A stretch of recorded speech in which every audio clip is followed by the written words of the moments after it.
Okay, welcome back to another Blu-ray unboxing video. We are, of course, doing these a little bit differently now. They're going to be a lot easier for me to make and a lot easier for you all to view out there. In this one, we're going to be taking a look at a few newish releases, titles that have been sent in from Umbrella Entertainment. So, let's get into it. Okay, so as I said, we're going to be taking a look at a few new releases that have been sent in to me from Umbrella Entertainment. When I say new releases, these are, I think these ones came out like at the end of last year. They are still available. You can pick them up on shop.umbrella.com.au. If you use the code DaveLee15 over there, you can get 15% off your entire order. I believe that's a one use only, so be selective when you go there but you can apply that to anything. It's, I think, sales stock and just anything. You can just apply it and go to Umbrella. DaveLee15 for 15% off. So let's have a look. This is the latest release in the Beyond Genres line right here. This is King Kong Lives. Now this was made in the mid 1980s, directed by John Guillermin. This is a sequel to the early 1980s King Kong movie where King Kong climbs the World Trade Center with who was in that one, Jeff Bridges, and that one has just recently actually been reissued. Umbrella did do an issue of that on Blu-ray a number of years ago, but it's recently been reissued on 4K by Studio Canal.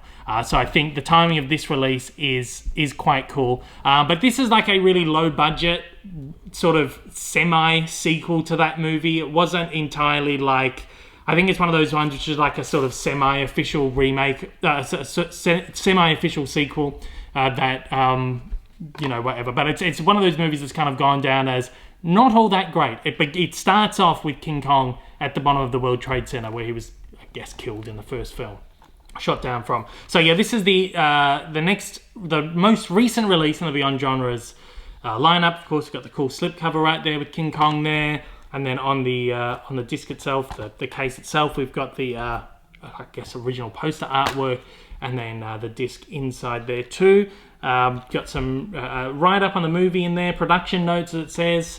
You can see right there, which is really cool. This is a lot of fun. These are just like really cheesy, corny, low-budget monster flicks.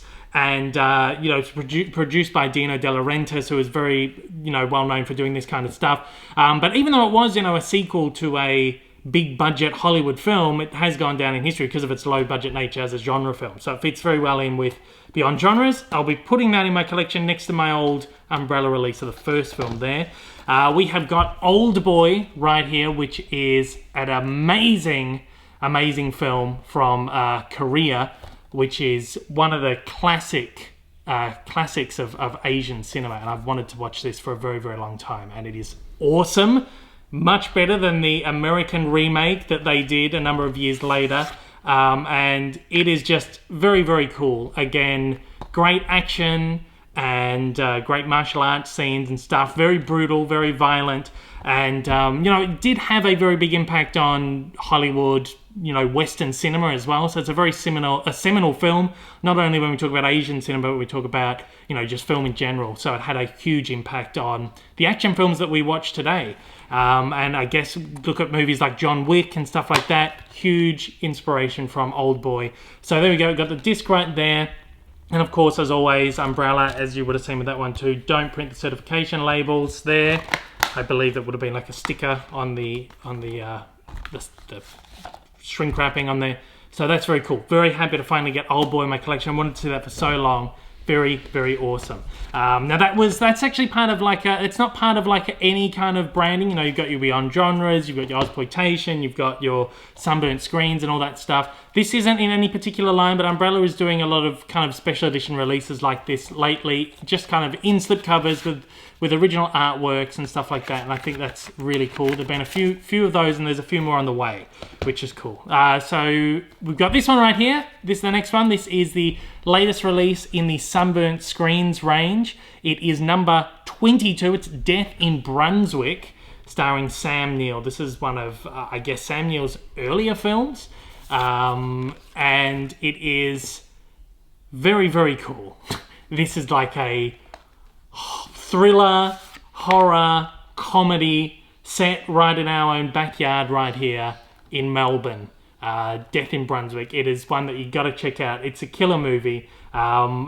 Great violent scenes, and he's just this really sadistic kind of character. It's very different to anything else you would normally see Sam Neill do, but that's what I really love about this one. This one was made in 1990, so it wasn't exactly one of his earliest films, but I guess one of his earlier films. Still 30 odd years old, nearly 35 years old. So yeah, this is the first one of these sunburnt screens that they've issued in a slipcover. The slipcover, I believe, is a web exclusive, so if you do want to get it with a slip, you can get it with a slip. It's got this really awesome original poster artwork on there. But then inside there you've got this here, which has just got the original sort of design that they've used on all of the sunburnt screens. And then again, you also have another option. You pop this disc out here. There's another alternate cover on the inside there, which you can flip over if you are kind of tired of the original sunburnt screens kind of packaging. But 22 deep, you kind of want to keep them conformed on the shelf. I know I do. I love the slipcover. I think that's awesome. I wish they'd all come with slipcovers. But definitely check this one out. This is one that could almost fit in with the Ozploitation range, but I think it was maybe a little bit more mainstream than the Ozploitation stuff, and perhaps even a little bit more accessible. I guess the same thing as mainstream. But yeah, that's very cool. And the back cover on that's awesome as well. An original Daybill poster there. Very, very cool movie. Definitely recommend that one. We got one more here. This is a DVD. I was very excited about this one, and I know a lot of animation fans would be very excited about this. This is called Cactus Jack. It was released in the US, I believe, under the title The Villain. Kirk Douglas, Arnold Schwarzenegger in one of his kind of early roles, 1979, and the great Ann-Margret as well. Now, the idea behind this movie was essentially they wanted to make a live-action Looney Tunes film, completely unofficial. This is not Warner Brothers or anything, but they essentially wanted to take the style of Chuck Jones's classic Roadrunner and Wile E. Coyote cartoons and make a movie. So we've got these classic gags where, you know, there's a scene where he paints a tunnel on a rock, and then the other guy comes running through the rock thinking it's a tunnel. So all those classic Roadrunner gags are in this. It's very, very lame. It's very cheesy, but it is so much fun. And you can tell that Kirk Douglas just doesn't give a shit at this point in his career. He does whatever, and but he's having an absolute blast doing it. Arnold Schwarzenegger, really great too. Ann-Margret, of course. As I said, the great Ann-Margret. But yeah, this is, it's kind of I guess, a genre film. This probably could have fit in with their Beyond Genres line. I believe they considered a Blu-ray release for this, but eventually decided against that because they probably didn't think there was a huge market for it.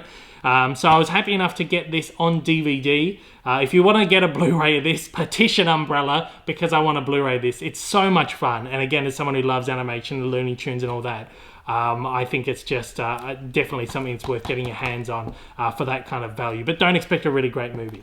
So yeah, those are the more recent kind of individual releases from Umbrella. They don't seem to be doing a whole lot of individual releases at the moment. There's mostly box sets that they're focusing on and collected editions, but I am assured that there are some more coming from the Sunburnt Screens, Beyond Genres, Ozploitation. I don't know full details, but I know that they're working on something that they say is like their biggest and best restoration ever. That's what I love about Umbrella as well, that they do a majority of, especially the Australian films they release, they do the restorations themselves. I'm very excited to see what that is, to find out what it is. I'm hoping it's Crocodile Dundee. I have been petitioning for that for a long time. I know the rights issues to that are all over the place. But yeah, they're going to be doing a lot more box sets, like we've got this one right here, which is the Terrifier box set. This is Art Collection. I've done a complete unboxing of this special edition, which comes with a whole bunch of cool junk, including a VHS and a vinyl figure and all that stuff. But if you want to check out my unboxing of that one, which is the 3 Terrifier movies, All Hallows End, Terrifier, and Terrifier 2, there's a separate video that you can check out for that one right there. Really cool. But yeah, Umbrella have said that their way forward particularly is focusing on these box sets, and I think these kind of individual releases may be, I think maybe seeing a bit fewer of them, but hopefully not, because I'm very excited. The great thing is though, when they do these box sets, they will also do like a standard edition and release the disc individually as well. So yeah, but look, very, very cool titles right here. I'm looking forward to getting my hands on the next batch of stuff. There's some really cool stuff coming very soon. And of course, when that lands in, I'll be doing a video when it comes to me. So thanks again to Umbrella for sending in this stuff. And thanks to everybody out there for watching. See you on the next one.